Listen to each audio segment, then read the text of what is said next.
Chittagong city কলেজে ছাত্রদল শিবির সংঘর্ষের ঘটনায় ছাত্রদলের সভাপতি রাকিবুল ইসলাম রাকিবকে গ্রেফতার করেছে পুলিশ। ক্যাম্পাস এলাকায় অতিরিক্ত পুলিশ মোতায়েন রয়েছে। এদিকে সকালে হাসপাতালে আহত শিবির কর্মীদের খোঁজ নিতে যান ডাকসু ভিপি সাদিক কায়েম। তিনি অভিযোগ করেন, সরকারের ব্যর্থতা ঢাকতে ক্যাম্পাসে এমন উত্তপ্ত পরিস্থিতির সৃষ্টি করা হয়েছে। জনগণ তাদেরকে কি পরিচয় চিনে? গুপ্ত পরিচয় চিনে, গুপ্ত পরিচয়। দুই শব্দ গুপ্ত। সংসদে গুপ্ত, দেয়ালে গুপ্ত, প্রধানমন্ত্রীর মুখেও ছিল গুপ্ত। বাংলাদেশের রাজনীতিতে হঠাৎ করেই নতুন এই শব্দের উত্থান। আবিধানিকভাবে যার অর্থ গোপন বা লুকানো, সেই শব্দই এখন রাজনৈতিক অভিধানের রীতিমতো তুমুল আলোচনার কেন্দ্রবিন্দু। শুধু আলোচনাই নয়, সংঘর্ষেরও কেন্দ্রবিন্দু। হঠাৎ গুপ্ত ইস্যুতে উত্তপ্ত পুরো দেশ। মুখোমুখি অবস্থান নিয়েছে বাংলাদেশ জাতীয়তাবাদী ছাত্রদল ও ইসলামী ছাত্র শিবিরের নেতাকর্মীরা। রাতে দুই সংগঠনের পাল্টাপাল্টি বিক্ষোভ ও স্লোগানে ভারী হয়ে ওঠে ক্যাম্পাস এলাকা। ঘটনার শুরু মঙ্গলবার সকালে চট্টগ্রামের সরকারি সিটি কলেজে গ্রাফিতিতে গুপ্ত শব্দ লেখা নিয়ে ছাত্রদল ও ছাত্র শিবিরের নেতাকর্মীদের মধ্যে সংঘর্ষের ঘটনা ঘটে। এদিন সকাল 10টা থেকে বিকেল 4টা পর্যন্ত দুই দফায় সংঘর্ষ চলে। দেশের বিভিন্ন বিশ্ববিদ্যালয় ক্যাম্পাসে আবারও উত্তাপ ছড়াচ্ছে ছাত্র রাজনীতি। একদিকে ছাত্রদল, অন্যদিকে ছাত্র শিবির। দুই সংগঠনের পাল্টাপাল্টি অভিযোগ ও বক্তব্যে ক্যাম্পাসে তৈরি হয়েছে নতুন রাজনৈতিক উত্তেজনা। এর মধ্যে আলোচনায় এসেছে গুপ্ত রাজনীতি। কথাই বলে চোরের মনে পুলিশ পুলিশ, আর সেই অবস্থা হয়েছে বিএনপির। কারণ বাংলাদেশে গুপ্ত রাজনীতি বিশ্লেষণ করলে দেখা যায় যে বিএনপির বর্তমান যিনি স্বরাষ্ট্রমন্ত্রী সালাউদ্দিন আহমেদ, তিনি ভারতে গুপ্ত ছিলেন। বিএনপির বর্তমানে যিনি ধর্মমন্ত্রী, তিনি সৌদি আরবে গুপ্ত ছিলেন। আবার বিএনপির বর্তমানে যিনি পররাষ্ট্রমন্ত্রী খলিলুর রহমান, তিনি অন্তর্বর্তী সরকারের মধ্যে গুপ্ত ছিলেন। এমনকি বিএনপির নেতা এবং বর্তমান যিনি প্রধানমন্ত্রী, তিনিও কিন্তু লন্ডনে গুপ্ত ছিলেন।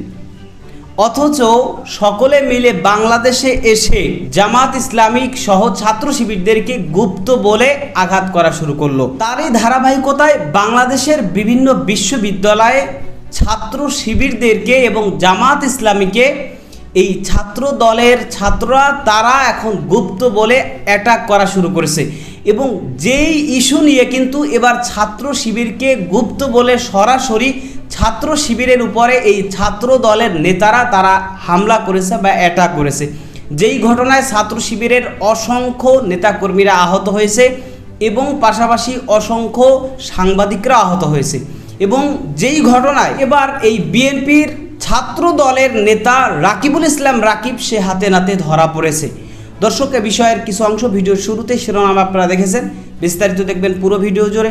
এই বিষয়গুলো দেখার পূর্বে আপনাদের একটা অনুরোধ করব, যারা আমাদের চ্যানেলে নতুন আসছেন চ্যানেলটি সাবস্ক্রাইব করে অল ক্লিক করে বেল আইকনটি চালু করে দিবেন। দর্শক, চলুন আমরা দেখব যে এবার এই গুপ্ত বলে অ্যাটাক করে সরাসরি ছাত্র শিবিরের উপর হামলা করে যে ধরা পড়েছে ছাত্রদল নেতা রাকিবুল ইসলাম রাকিব, সেটা আমরা দেখব। সেটা দেখার পূর্বে চলুন প্রথমে আমরা একটু দেখে আসি যে এই বিষয় নিয়ে ডাকসু নেতা সাদিক কায়েম তিনি কি অভিযোগ তুলেছেন এবং তিনি কি বলেছেন, সেটা আমরা প্রথমে কিছু অংশ দেখে পুরো বিষয়টা দেখব। ধৈর্য ধরে একটা লাইক দিয়ে ভিডিওটি শেষ পর্যন্ত দেখতে থাকুন। গতকাল থেকে আজ পর্যন্ত আমাদের বাংলাদেশের ইতিহাসে সবচেয়ে ন্যাক্কারজনক দিন হিসাবে বাংলাদেশের ইতিহাসে থেকে যাবে। গতকালকে একটা ফেক পটোকার্ডের উপর ভিত্তি করে ঢাকা বিশ্ববিদ্যালয়ের শিক্ষার্থী আব্দুল্লাহ মাহমুদকে ছাত্রদলের সন্ত্রাসীরা তাকে জীবন নাশের জন্য তাকে হত্যার হুমকি দিয়েছিল।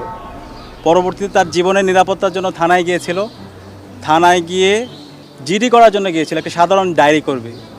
কিন্তু আমরা দেখতে পেয়েছি সে যখন থানায় গিয়েছে, ওই সময়ে থানার মধ্যে ছাত্রদলের বিশ্ববিদ্যালয়ের সন্ত্রাসীরা এবং বহিরাগত সন্ত্রাসীরা আব্দুল্লাহ মাহমুদ এবং তার সাথে যারা ছিল তাদের সবার উপর বর্বরচিত হামলা করে। পরবর্তীতে আমাদের ডাকসুর পক্ষ থেকে মুসাদ্দিক, জোবায়ের সহ একটা প্রতিনিধি যায়। তাদেরকে শাহবাগ থানার গেট থেকে ওসির রুম পর্যন্ত মারতে এবং তাদেরকে বেদরক পিটাতে তাদেরকে রুম পর্যন্ত নিয়ে যায়। এবং পুরো এই যে হামলা, সে হামলা আমরা দেখতে পেয়েছি বিশ্ববিদ্যালয় ছাত্রদলের সভাপতি সাহস এবং বিভিন্ন পর্যায়ে তাদের নেতৃবৃন্দকে আমরা দেখতে পেয়েছি, বহিরাগত নেতৃবৃন্দকে দেখতে পেয়েছি। এবং গতকালকে সারা রাত ধরে আমরা দেখতে পেয়েছি এবং পুরো ঘটনা জুড়ে একটা ফেক ফটো কার্ড নিয়ে তারা সারা দেশে একটা সহিংসতা, ক্যাম্পাসগুলোতে একটা সহিংসতার মাধ্যমে আধিপত্য বিস্তার করা। যখন এই ঘটনা নিয়ে আলাপ হচ্ছিল তখন বাংলাদেশের যত প্রমিনেন্ট ফ্যাক্ট চেক প্রতিষ্ঠান আছে সেই ফ্যাক্ট চেক প্রতিষ্ঠানগুলো তারা বারবার বলছিল এটা একটা রিউমার, একটা গুজব, এই পোস্ট আব্দুল আল মাহমুদ দেয়নি। কিন্তু এই রিউমারের পরও তারা এই ঘটনাকে কেন্দ্র করে ক্যাম্পাসের মধ্যে দখলদারিত্ব প্রতিষ্ঠা করার জন্য কালকে এই ঘটনাটা তারা ঘটিয়েছে। যখন এই ঘটনাটা হচ্ছিল আমরা তখন বিশ্ববিদ্যালয়ের ভিসি, প্রভিসি, প্রক্টর এবং দায়িত্বশীল পর্যায়ে যারা আছে সবাইকে আমরা ফোন দিয়েছিলাম। আমরা দেখতে পেয়েছি তারা এই হামলায় তারা এই হামলা বন্ধ করবে তো দূরের কথা, আমাদের কাছে মনে হচ্ছে তারা এই হামলা সহযোগী ছিল। একই সাথে আমরা প্রশাসনের সাথে কথা বলেছিলাম, প্রশাসনের পুলিশের উচ্চপদস্থ যারা আছে তাদেরকে ফোন দিয়েছিলাম, সরকারের উচ্চপদস্থ যারা আছে তাদেরকে ফোন দিয়েছিলাম। কিন্তু আমাদের কাছে মনে হয়েছে গতকালকে যে হামলা হয়েছে থানায় শিক্ষার্থীদের উপর যেভাবে নৃশংস হামলা, এই হামলায় পুলিশ, ছাত্রদল, প্রশাসন, বিশ্ববিদ্যালয় প্রশাসন সবাই একাকার হয়ে গতকালকে এই নৃশংস হামলা চালিয়েছে। এবং সবচেয়ে লজ্জাজনক ঘটনা যে সাংবাদিক বন্ধুরা, জাতির বিবেক, যারা আমাদের কাছে আমাদের কথাগুলো পুরো জাতির কাছে তুলে ধরে, সেই সাংবাদিকদের উপর নৃশংস কায়দায় গতকালকে হামলা হয়েছে। ঢাকা বিশ্ববিদ্যালয় সাংবাদিক সমিতির সভাপতি এবং সেক্রেটারি দুইজনকে ন্যাক্কারজনকভাবে হামলা করা হয়েছে। পুরো সময় জুড়ে আমরা যখন পুলিশকে জিজ্ঞেস করেছিলাম আপনারা কিসের বেসিসে আব্দুল আল মাহমুদকে আপনারা থানায় নিয়ে এসেছেন, তাকে হয়রানি করছেন, এইটা হচ্ছে সুস্পষ্ট একটা ফেক একটা স্ক্রিনশট। তখন তারা বলছিল হ্যাঁ এটা ফেক স্ক্রিনশট, এটা আমরাও জানি, কিন্তু উপরের নির্দেশ, তারা উপরের নির্দেশে গতকাল থেকে আজ ভোর 5টা পর্যন্ত আমার ভাই মাহমুদকে থানায় রেখে দিছে। তো এই জুলাই বিপ্লবের পরে যদি আমাদের এগুলো দেখতে হয়, এগুলো তো আমরা ফেসিবাদী কাঠামোতে হাসিনা যখন ছিল তখন আমরা দেখতে পেয়েছি পুলিশ, হাসিনা, ছাত্রলীগ সবাই একাকার হয়ে এদেশে নাগরিকদের উপর জুলুম করছে। তো ঠিক একই কায়দা আমরা এখন জুলাইয়ের পরে নতুন সরকার দায়িত্ব নেওয়ার 2 মাসের মধ্যে আমরা সেটা দেখতে পাচ্ছি।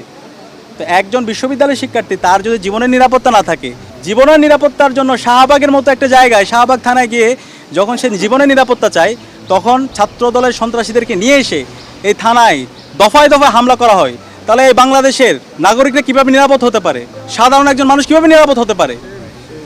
তো আমরা এই ঘটনার তীব্র নিন্দা এবং প্রতিবাদ জানাচ্ছি। আমরা দেখতে পাচ্ছি এই রাষ্ট্রটা আবার ব্যর্থতার দিকে নিয়ে যাওয়া হচ্ছে। এই পুলিশ প্রশাসন এবং এই হামলার সাথে যারা জড়িত আছে, যারা এই মব তৈরি করেছে, যারা ক্যাম্পাসে ভায়োলেন্স তৈরি করতে চায়, যারা ক্যাম্পাসে আবার অস্ত্রের ঝঞ্ঝানি নিয়ে আসতে চায়, এই সকল সন্ত্রাসীদেরকে যেন দ্রুত সময়ের মধ্যে বিচার আওতায় নিয়ে আসা হয়। এবং এই পুলিশের মধ্যে যারা অবহেলা করেছে, যারা এই হামলায় সহযোগী ছিল, এই পুলিশ সদস্যদের বিরুদ্ধে দ্রুত সময়ের মধ্যে যেন ব্যবস্থা গ্রহণ করা হয়। আমাদের ডাকসুর পক্ষ থেকে যাদের উপর হামলা হয়েছে তারা ইতিমধ্যে হাসপাতালে আছে, আপনারা জানেন। এবি জুবায়ের, মোসাদ্দিক এবং বাকি যারা আহত অবস্থা আছে তারা ঢাকা মেডিকেলে আছেন, প্রায় 10 জনের মতো শিক্ষার্থী। আমরা তাদের জন্য দোয়া করছি। একই সাথে যারা এই হামলার সাথে জড়িত ছিল, আমরা বাংলাদেশের ছাত্র সমাজকে এবং সর্বস্তরের নাগরিককে অনুরোধ করব এই কালপ্রিটদের বিরুদ্ধে আপনারা সামাজিকভাবে বয়কট করবেন। এরা এই বাংলাদেশে সন্ত্রাস কায়েম করতে চায়, ক্যাম্পাসে শিক্ষার পরিবেশ নষ্ট করতে চায়, এই ক্যাম্পাসের মধ্যে সে আগের মতো করে সেই গণরুম গেস্টরুম কালচারকে তারা ফিরে নিয়ে আসতে চায়। এবং আমরা হুঁশিয়ার করছি, আমরা বেঁচে থাকতে এই ক্যাম্পাস আর গণরুম গেস্টরুম কালচার ফিরে আসতে দিব না। ক্যাম্পাসের মধ্যে অস্ত্রের ঝঞ্ঝানি দিয়ে আবার তারা রাজনীতি বিনির্মাণ করবে, সেটা হয়তো আমরা দিব না। সেটা যদি করতে চাই আমাদের রক্তের উপর দিয়ে করতে হবে, আমাদের জীবনের উপর দিয়ে করতে হবে। সুতরাং আমরা বর্তমান স্বরাষ্ট্র মন্ত্রণালয়, স্বরাষ্ট্রমন্ত্রী এবং বর্তমান সরকারকে অনুরোধ করবো আপনারা আপনাদের এই সন্ত্রাসীদেরকে আপনারা সামলান।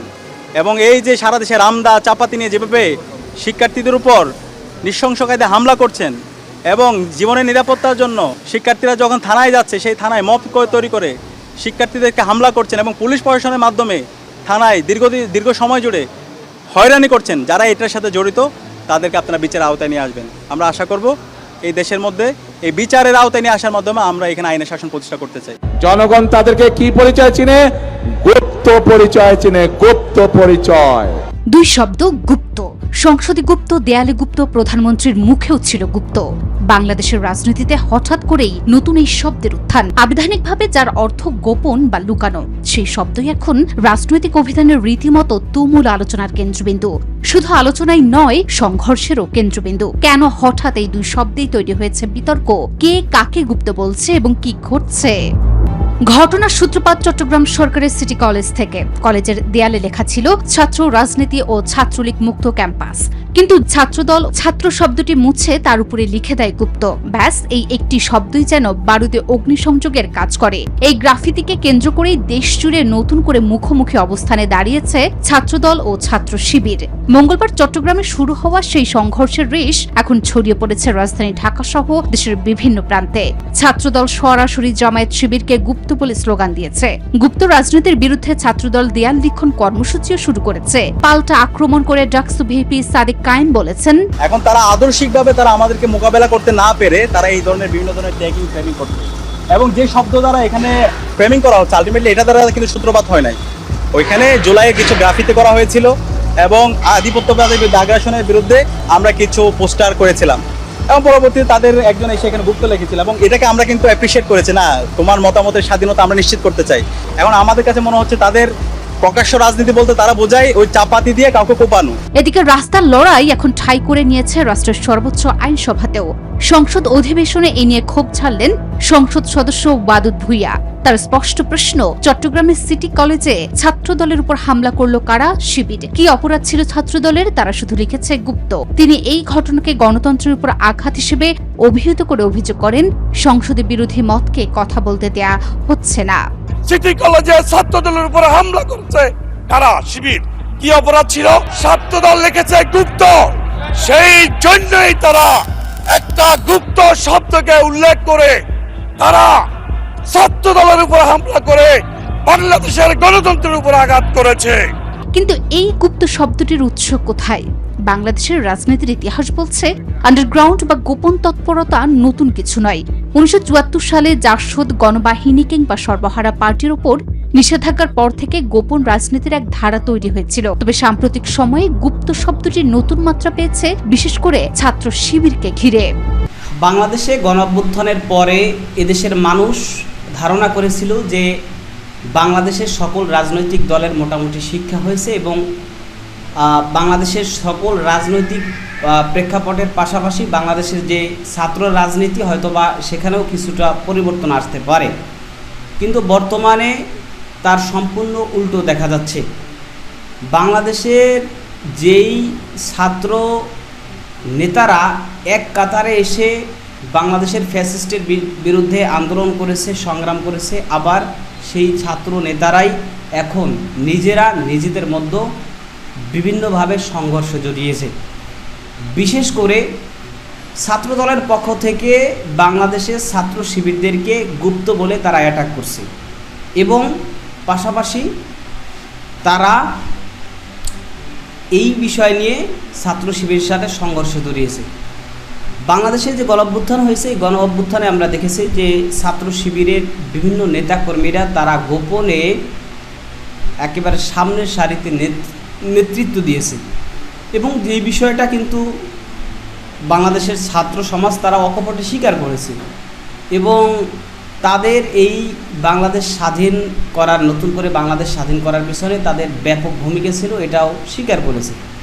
সুতরাং সেই জায়গা থেকে বাংলাদেশের বর্তমানে সব জায়গায় বৈষম্যহীনভাবে সকলের রাজনীতি করবে বা বৈষম্যহীনভাবে মানুষ বসবাস করবে। সেই জায়গা যদি এখন আবার নতুন করে বৈষম্য শুরু হয় এবং ট্যাগের যে রাজনীতি আমরা যেটা এর আগে দেখেছি যে ট্যাগের রাজনীতি দিয়েই মূলত তারা চলতো, ঠিক সেটাই এখন বর্তমানেও চলতেছে।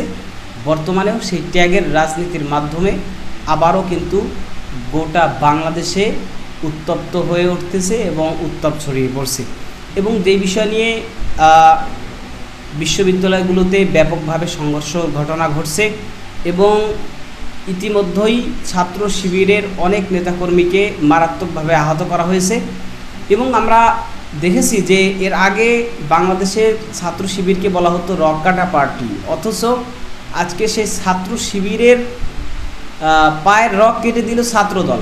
তাহলে বিষয়টা কেমন হলো?